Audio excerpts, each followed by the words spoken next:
સંગઠિત event management અને wedding planning ઉદ્યોગ હજુ પ્રમાણમાં નવો છે, તો ઇવેન્ટ મેનેજર્સ પ્લાનર્સ આ ઉદ્યોગ સાથે સંકળાયેલ અન્ય વ્યાવસાયિકો પોતાની નિપુણતા અને અનુભવના આધારે સતત નવા કોન્સેપ્ટ્સ, ડેકોર અને સિસ્ટમ્સ વિકસાવી રહ્યા છે, તો પોતાના કાર્યક્રમમાં નિયમિતપણે સુધારા પણ કરી રહ્યા છે. ઉદ્યોગની બહારના બહુ ઓછા લોકો આ ક્ષેત્રમાં થઈ રહેલા વિકાસ અને પરિવર્તનથી પરિચિત છે. સામાન્ય રીતે લોકો વેડિંગ બિઝનેસથી વધુ પરિચિત છે, જ્યારે અન્ય પ્રકારના ઇવેન્ટ વિશે પ્રમાણમાં ઓછી જાણકારી છે. પરંતુ હવે આ ઉદ્યોગમાં મોટું પરિવર્તન આવી રહ્યું છે. કંપનીઓ અને વ્યક્તિગત પ્રોફેશનલ્સ વધુ કાર્યક્ષમ, પ્રોફેશનલ અને ટેકનોલોજી આધારિત બની રહ્યા છે. કોમનવેલ્થ ગેમ્સ જેવા મેગા ઇવેન્ટ્સ અને સંભવિત રીતે ઓલિમ્પિક્સ જેવા આંતરરાષ્ટ્રીય સ્તરના ઇવેન્ટ્સ પણ હવે ગુજરાતમાં આવી રહ્યા છે.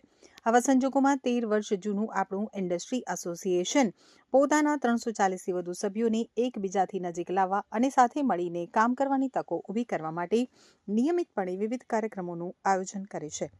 તો SGEMએ સતત event professionals, service providers, assistants, production houses, hospitality partners, venue owners તેમજ આ ઉદ્યોગ સાથે સંકળાયેલ વિવિધ સ્ટેકહોલ્ડર્સને એક સાથે લાવવા, તેમને શિક્ષિત કરવા, જોડવા અને સશક્ત બનાવવા માટે કાર્ય કરે છે. સાથે જ સમગ્ર ક્ષેત્રને વધુ પ્રોફેશનલ અને સુવ્યવસ્થિત બનાવવાની તથા તેના વિકાસને વેગ આપવાની દિશામાં પણ સતત પ્રયાસ કરે છે. Well, myself Nirav Achani, President of South Gujarat Event Management Association. 16 તારીખે અમે એક એવી ઇવેન્ટ લઈને આવી રહ્યા છીએ જે ઇવોલ્વ 2.0 છે. ઇટ્સ અ નેશનલ કોન્ક્લેવ, જે ગુજરાતની લેન્ડમાર્ક ઇવેન્ટ ઇન્ડસ્ટ્રીની કોન્ક્લેવ છે, જેની અંદર નેશનલ પ્રોફેશનલ સ્પીકર્સ આવી રહ્યા છે. બહુ મોટા મોટા નામ છે કંપનીઓના, જેમાંથી એના CEOs અને ઓનર્સ અમારી સાથે એક્સપિરિયન્સ શેર કરવા માટે આવે છે. આ ઇવેન્ટથી એક એવું પ્લેટફોર્મ ઊભું થઈ રહ્યું છે જ્યાં નવું વિઝન અને નવી ઇન્ડસ્ટ્રીની એક ઓળખ બનશે, જ્યાં જે લોકો આવે છે તેને એક નવું વિઝન જે કહી શકીએ કે આગળ આવનારા 10 વર્ષમાં શું ઇવેન્ટ ઇન્ડસ્ટ્રી ગ્રો કરશે અને ગુજરાતને કઈ રીતે આપણે આગળ લઈ જઈ શકીએ છીએ તેની ચર્ચા થશે. Gujarat tourism is our one of the supporters, જે વેડ ઇન ગુજરાત સાથે એક નવું કેમ્પેન કરેલું છે, તેમાં અમારી સાથે મળીને આગળ આવી રહ્યું છે. આ ઇવેન્ટને એક એવા વેન્યુની અંદર થવા જઈ રહ્યું છે જે એક સુરતની શાન છે, અદ્વૈતા બેન્ક્વેટ કરીને, જે વર્લ્ડ ક્લાસ ઇન્ફ્રાસ્ટ્રક્ચર ઊભું કર્યું છે સુરતને, તેની અંદર આ ઇવેન્ટ થવાની છે. સાથે સાથે સ્ટુડન્ટ્સો માટે બી એક ફેસિલિટીઝ આપવામાં આવી છે, જે નવા સબ્જેક્ટ્સ અને નવા આઈડિયાઝ પર કઈ રીતે કામ થાય તેની એક ઝલક આપવામાં આવશે.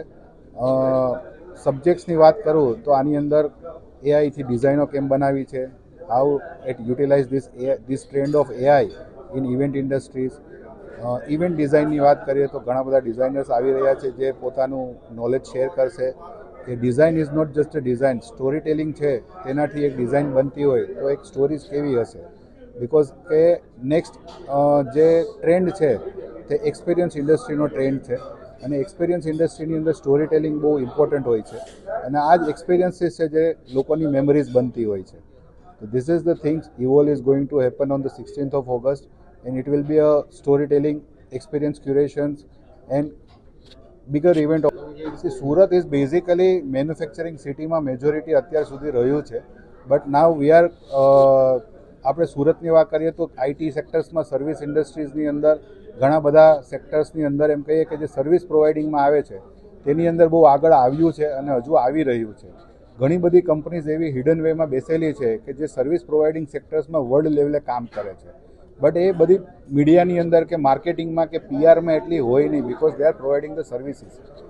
લેબરની વાત કરીએ તો સુરતમાં સ્કિલ્ડ લેબર અત્યારે બહુ ઇમ્પ્રુવમેન્ટ સ્ટેજ પર છે એમ કહી શકીએ આપણે, અને ઘણા બધા નવા જે જનરેશન્સ આવી છે, જે જેનઝીઝ અને જે યંગ મિલેનિયલ્સ કહીએ છીએ, they are very smart enough to work in the any service sectors or any industries. તો હવે it's not a labour city, અને આમાં કોઈ ગ્લોબલ ચેલેન્જ એવી નથી આવવાની, બિકોઝ કે ગ્લોબલ સર્વિસીસની જે ડિમાન્ડ છે that Gujarat event industry is capable enough to deliver. તમે વાત કરો કે આજે કોલ્ડ પ્લે થયું અમદાવાદની અંદર, અથવા તો જે મોટા કોન્સર્ટ થયા છે જે સ્ટેડિયમ, નરેન્દ્ર મોદી સ્ટેડિયમની અંદર, તો એ બધાની અંદર બેકએન્ડનો જે સ્ટાફ હતો તે બધો ગુજરાતનો જ હતો. મેજોરિટી સ્ટાફ એમાં કયો હતો તો એ બધો સ્ટાફ ત્યાંથી જ થાય. તો it is a skilled labour હતું તો જે વસ્તુ એક્ઝિક્યુટ થઈ છે. ખાલી ત્યાંની એક ઇવેન્ટની વાત કરીએ તો ઇકોનોમી વાઇઝ એ કેટલું બૂસ્ટ આપેલું છે એક સિટીની અંદર, તો આ ઓપોર્ચ્યુનિટી બહુ મોટી છે અને ગુજરાત જ એક એવું સ્ટેટ છે જેની પાસે 5 જિયોગ્રાફિક વાત કરીએ તો બધું જ અવેલેબલ છે. પછી બીચ આવે, ડેઝર્ટ આવે, ટેમ્પલ આવે, માઉન્ટેન્સ આવે કે જંગલ સફારી આવે, everything is available in Gujarat. તો ગુજરાતની હોસ્પિટાલિટી ઇન્ડસ્ટ્રી બી આ જ માટેથી ગુજરાતમાં અત્યારે પ્રમોટ થઈ રહી છે.